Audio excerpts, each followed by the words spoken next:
اسمي سعد ابن أحمد جلال الدين. سعد ابن جلال الدين محمد كيست؟ سعد الحمد لله يعني غير انه حفظ القرآن حفظ ايضا البخاري ومسلم.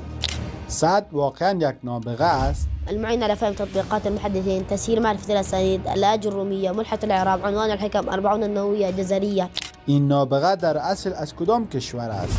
نحن نأمل أن تكون من كبار هؤلاء العلماء إن شاء الله. ان شاء الله.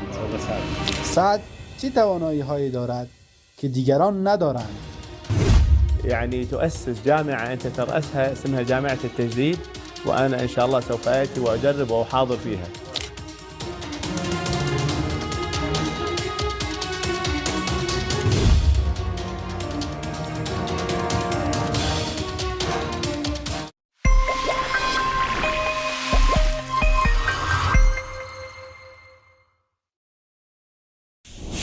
السلام عليكم ورحمة الله وبركاته. اسمي سعد ابن أحمد جلال الدين من طاجكستان. سعد جوان 13 ساله اهل کشور تاجیکستان. سعد الحمد لله يعني غير انه حفظ القرآن حفظ ايضا البخاري ومسلم. در 4 سالگی و حفظ قرآن آغاز نمود و توانست در 7 سالگی آن را ختم نماید. جالب اینجاست که او در یک کشور اسلامی حافظ نشده، بلکه در روسیه به حفظ قرآن پرداخته است. سعد به حفظ قرآن اکتفا ننموده و اقدام به حفظ تمام کتاب‌های مهم اسلامی نموده است که واقعاً صرف یک نابغه قادر به انجام چنین کاری است. سعد در یکی از مصاحبه‌هایش درباره کتاب‌هایی که حفظ نموده بیان داشته است که او کتاب‌های امام ابو داود، امام مسلم، امام بخاری، ابن ماجه، اربعین نبوی، عنوان الحکم و کتاب‌های ابن مالک را حفظ کرده و سپس به تدریس کتاب‌های یاد شده به خانواده‌اش اقدام نموده. او در قدم نخست تفسیر، سپس المناج و میراث النبوه را برای اعضای خانواده‌اش آموخت. اخیراً از او ویدیویی منتشر شد که سعد را در مقابل عده‌ای از علمای دنیای اسلام نشان می‌دهد و وی برایشان از خود و داشته‌هایش تعریف می‌نماید.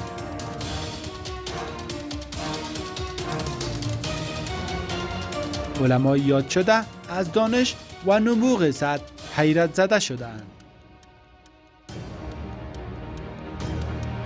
در ادامه جلسه هر یکی از علمای یاد شده به سوال پرسیدن از سعد پرداختند و زمانی که وی سوالاتشان را به درستی جواب داد، تمام علمای جلسه نابغه بودن سعد را تصدیق و وی را یکی از علمای آینده دنیای اسلام دانستند. بارك الله فيك ونفعك ونفع بك. باید گفت او در 1.5 سال قرآن را حفظ کرد و به لسانهای عربی، روسی، فارسی و انگلیسی تکلم می نماید.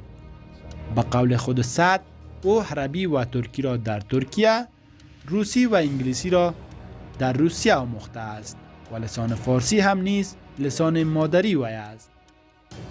سعد در مصاحبه‌اش تصریح نمود که او از شاگردان شیخ احمد بن سعید می باشد و بعد از قرآن کتاب‌های صحیح بخاری و صحیح مسلم را در 6 ماه حفظ کرده است.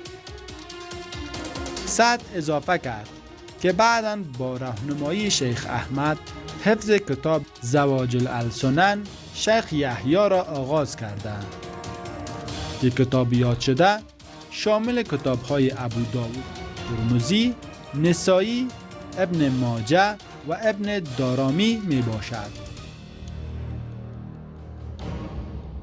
این چند کتاب را او صرف در 4 ماه حفظ نموده، یعنی او 12,000 حدیث را حفظ در مدت کم فرا گرفته است. طبق معلومات ارائه شده توسط منابع مختلف، رسانه ها سعد صحیح و زوجه سنن 5 را حفظ کرده و چیزی را که حفظ می کند در 5 ماه از یادش نمی رود. در رابطه با این موضوع گفته تمام متونها را چون حفظ هستم در یک روز می توانم مرور کنم تا از یادم نرود. المعين على فهم تطبيقات المحدثين، تسهيل معرفة الأسانيد، الآج الرومية، ملحة الإعراب، عنوان الحكم، 40 النووية جزرية. سعد در مصاحبه هایش به طور مکرر اظهار داشته که می خواهد در آینده مثل امام بخاری، امام احمد و یا امام مسلم باشد. سعد می گوید چیزی که من آموخته ام کم است و می خواهم بیشتر بیاموزم. او در بحث ها و مصاحبه های زیاد اشتراک کرد که تمام دنیای عرب و عجم را حیرت و مجذوب خود نموده است. وأدرك والشباب له دثار أدلة مالك والشافعي. نحن نأمل أن تكون من كبار هؤلاء العلماء إن شاء الله. إن شاء الله. با قول یکی از علمایی که با سعد مصاحبه داشته، سعد یک نبوغ خاص دارد و بدون شک او یک شیخ الحدیث جوان است و می تواند در آینده به قله های بلند علم برسد و او بدون شک خون امام بخاری، مسلم، ابو حنیفه، امام غزالی، امام ترمذی و داوود در رگ‌های وی جاری می باشد، زیرا اکثریت كان النبي صلى يقول الله تعالى يؤذني أنا عند ظن عبدي وأنا معه إذا ذكرني. زیرا اکثریت محدثین و علمای بزرگ اسلام از فارس و خراسان قدیم بودند و شک نیست که او نیز در آینده شاهکار برای دنیای اسلام انجام بدهد. باید گفت به این همه کمالات سعد صرف 13 سال دارد.